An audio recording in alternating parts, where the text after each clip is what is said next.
I work at a CVS open 24 hours a day. I've been working at this location for 3 years now and I'm one of the higher-ups. I agree to take on the overnight shifts because I believe it helps my chances of getting another promotion, and I like to be on my boss's good side. There would only be one employee working the 12 a.m. to 8 a.m. shift as that's all that's really needed.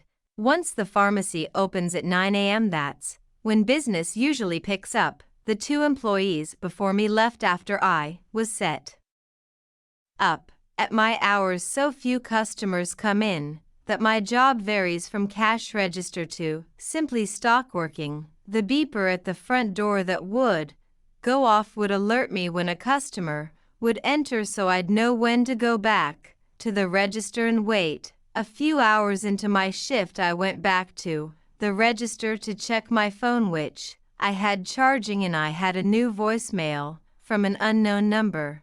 I pulled it up and listened. It was some weird voice on the other end that I couldn't tell belonged to a male or female, and I couldn't understand what they were saying, like the sound quality was terrible. The transcription was unavailable for that reason. Obviously I just ignored it because everyone gets weird calls once in a while. As I continued doing stock work, my phone started to go off. I pulled out my phone and saw a bunch of texts from that number that just called. The first text said call back when you can. The second one said I know you're at work, I'm coming to visit. The third one said what time are you working till? I had no idea who this could be. I texted back who the hell is this? The typing bubble popped up for like 20 seconds, then it went away. They didn't respond to that. Okay, a little unnerving, yes, but I still had to go about my work. Eventually I heard the ding by the front door alerting me someone entered, so I went back to the register and waited. I didn't see anyone walking around though, and I waited there for quite a while, actually. Eventually I just decided okay, that's enough waiting. Went back to stocking shelves. I'd say it was around 2 a.m. A couple hours into my shift I got a new cart full of items from the back section, this time beauty products, the second aisle in the store. I brought the cart over there and noticed a woman in the corner of the next aisle over the first aisle. I stepped into that aisle and looked down, asking if she needed any help. She was looking down at one of the products in the corner. She didn't acknowledge me. Didn't know if she heard me or not, but I just felt awkward, so I left her alone. I walked back to the register just to wait there for her to finish up. And then I started getting more texts from that number. I was basically getting spammed with random messages that made no sense, except one that said I'm here, so I said, screw it, and I called the number. I heard a ringing sound coming from inside the store and my heart started beating twice as fast. I felt a heavy feeling in my throat. I canceled the call and the ringing stopped. I brought myself to walk over to that last aisle again, where the ringing was coming from. That woman was still there in that corner. I yelled jokes over, I'm calling the cops, whoever you are. I almost knew it had to be some girl I knew playing a prank on me. I went back around the counter because, for some reason, I felt safer there. I really didn't want to call the police, though instead I called my best friend, who picked up on the first try.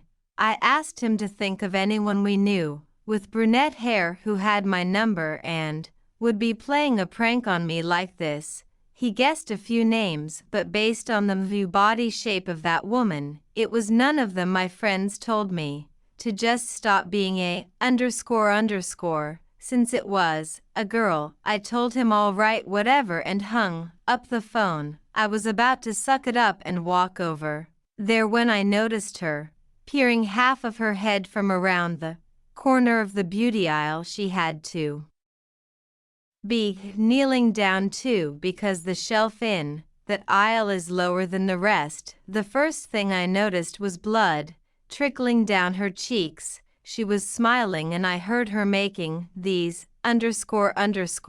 up laughing sounds. It looked like she cut the skin on her cheeks right next to her lips. And this was when I realized she wasn't our age. She looked like she was anywhere from 30 to 40.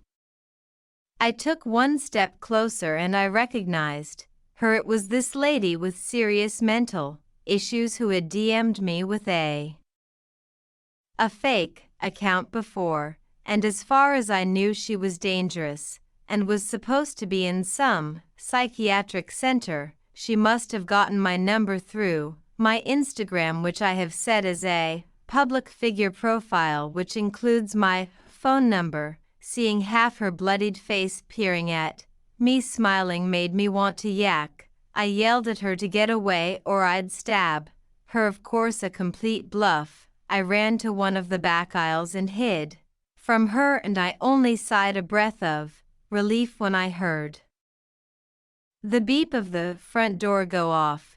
I went to go check if she was still there, but she wasn't, and so I called 911 and had the police take a report, showed them the CCTV footage, and warned them of her name and that she had serious mental issues.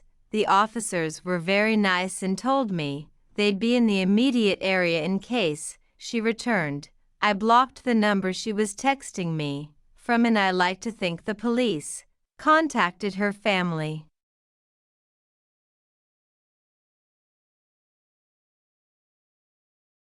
I used to work the Dairy Island, a grocery store. It was the worst job I ever had. A lot of heavy lifting, expired dairy products, and shivering. The big dairy cooler was in the back of the store in the area where all the groceries yet to be stocked on the shelves were kept. I would often just chill in the dairy cooler, no pun intended, because the supervisors on duty would never think to check on me in there. I'd bring a hoodie just so I wouldn't get cold. Anyway, one night I was working till 10 p.m. The store got quiet past 9. However, Mr. Senko, the supervisor, who was a pain in the ass, was on duty. So after stocking the milk cartons one more time for the night, I brought everything to the back area again on my way back to the dairy cooler to just hide and chill in there. I saw very briefly, for like half a second, the face of someone through the glass of the cooler door, but they either just ducked down or faded away out of my view. Who was in there? I went through the door to see, and got hit with that blast of cold air and the loud sound of the giant refrigerator blowing cold air into the room. Boxes, pallets, and crates of milk everywhere, but no immediate sight of anyone. There were many places to hide behind the giant piles of boxes, but no one was in there, so I did my usual. I sat on an empty milk crate hidden behind a big pile of boxes. Then suddenly the lights in the cooler turned off and it went almost pitch dark, besides the light from outside the to see, and got hit with that blast of cold air and the loud sound of the giant refrigerator blowing cold air into the room. Boxes, pallets, and crates of milk everywhere, but no immediate sight of anyone. There were many places to hide behind the giant piles of boxes, but no one was in there, so I did my usual. I sat on an empty milk crate hidden behind a big pile of boxes. Then suddenly the lights in the cooler turned off and it went almost pitch dark, besides the light from outside the cooler coming in through the glass of the door. I had a mini freak out because I thought Mr. Senko knew I was in here and was basically signaling for me to come out. I stood up and came out from around the boxes, and then I froze. Something was blocking partial view of the two cooler doors. There was a silhouette of a really tall person right in front of me. It couldn't be Mr. Senko, he was kind of short. The figure right in front of me had to be a foot taller than me. Suddenly the light flickered back on and the figure I thought I saw right in front of me was no longer there. I nervously walked around where I thought I saw something standing. I even waved my hand through the air in that spot. I somehow felt like I wasn't alone in there, and so I burst through the doors and shut the dairy cooler light. I peeked inside now with the light off, but that figure I saw in there just a moment ago was still gone. I threw my apron off and clocked out early. I didn't care if Mr. Sank would be mad. I just needed to get out of there. That was the one paranormal thing to ever happen in my life. Music. I do overnight stock shifts for various local Lowe's home improvement stores. All I do is work whichever specific location needs me for the night, usually dependent on which location is having the most business. My job is to unload trucks, operate forklifts in the back section and throughout the store, and do night stock work. The trucker on duty that night was Paul, the only other guy with me that night. Once we successfully unloaded the truck, he helped me sort them in the back room before going off to do another pickup with the truck, so I was left alone to continue work as normal. Nothing I wasn't used to. I'd scan the new shipments to take inventory, then I'd bring the items out to the floor and stock shelves with the new items. That's exactly what I was doing, going back and forth from the back warehouse section to the main floor, stocking shelves. Sometimes using the forklift, I was scanning items with the inventory gun towards the back section of the warehouse when a loud crash scared the living out of me, to the point that I jumped and turned around midair. It was a big box that had fallen off a large pile of pallets full of unopened packages. The box's contents didn't spill out. The box was still intact, so I went to get the forklift to lift the packages back up onto the pallet. It was at this point I smelt a funky odor. But it wasn't the most uncommon thing ever in the warehouse, so I continued my work. At some point later that night, I turned the corner into the paint aisle and saw someone walking all the way down at the other side. They were dressed in dark clothes. No one else was supposed to be in the store, and they weren't wearing work clothes, so I shouted, "Hey!" They turned around, and when they saw me, they took off running down an intersecting aisle. Naturally, I yelled again and started chasing after him. Of course, when I got to the intersecting aisle, he was nowhere to be seen. He could have been in any aisle by then. Still, I did one quick jog down the middle aisle to look through all the intersecting aisles, and I didn't see anyone. I called anyone who I thought could have possibly been on duty, but nobody even picked up. I was at a loss for who that could be. I had to assume it was an intruder. I returned to the warehouse, and as I walked through the doors, I heard another crash.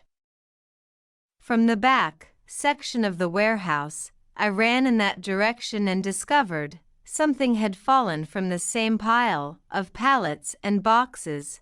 That was it. I had to run and grab a ladder to go climb up the stack of boxes. When I got to the top, I realized there was a perimeter, or wall rather, of packages and boxes surrounding one big hole. In this hole there was a homeless-looking man dressed in all black. The same man I had just seen. This was where the odor from earlier was coming from. He looked at me, and I looked back at him, speechless. I didn't know what to say. He got up and seemed as though he were coming to lunge at me. I quickly stepped down the ladder low enough to where I could jump off. Then I ran down the aisle of the warehouse and stopped. I got on the phone with the police, and a couple officers showed up. 15 minutes later, of course, the little secret home that man had made between boxes was empty now. He evacuated with all this stuff. Camera footage later revealed that man had been staying that little secret spot he created for a whole week. No one really checks the camera footage unless there's a reason to. That's how he got away with it unnoticed for so long. I work at a CVS open 24 hours a day. I've been working at this location for 3 years now, and I'm one of the higher-ups. I agree to take on the overnight shifts because I believe it helps my chances of getting another promotion, and I like to be on my boss's good side. There would only be one employee working the 12 a.m. to 8 a.m. shift, as that's all that's really needed. Once the pharmacy opens at 9 a.m., that's when business usually picks up. The 2 employees before me left after I was set.